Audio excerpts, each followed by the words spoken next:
Nagluluksa ngayon ang industriya ng showbiz sa pagpanaw ng isa sa haligi ng ABS-CBN, ang TV executive na si Deo Endrinal.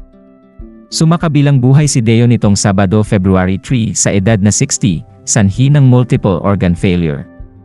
Isa si Vice ganda sa unang nalungkot sa pagkawala ni Sir Deo, at gayon din ang buong Showtime family, kabilang na sila Vong Navarro, Ami Perez, Kim Chiu at ilang sa mga sikat na artista. Nagbigay ng huling mensahe ng pamamaalam si Vice sa namayapang kaibigan. Anya sa kanyang post, Sir Deo, my manager, my mother, my supporter, my basher, my friend, and now my angel.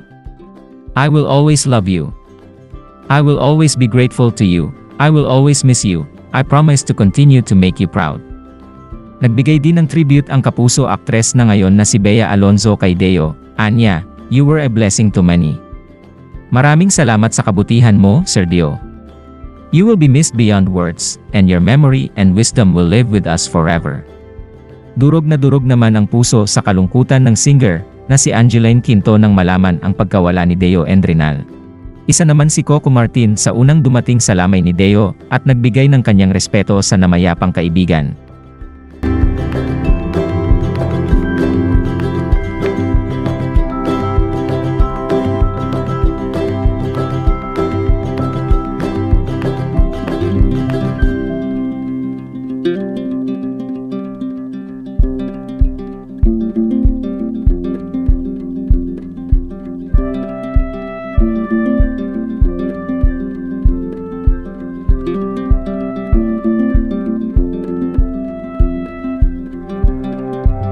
Ilan pa sa nagpaabot ng mensahe ng pakikiramay ay sila, Jody Santa Maria, Darren Espanto, Ja Constancia, Ivana Alawi, Shayna Magdayaw, Lorna Tolentino, Christian Bables, Eric Santos, Darla Suler, Edward Barber, Yula Valdez, Isabel Oli, Jason Abalos, Jay Cuenca, Lovely Abela at marami pang iba.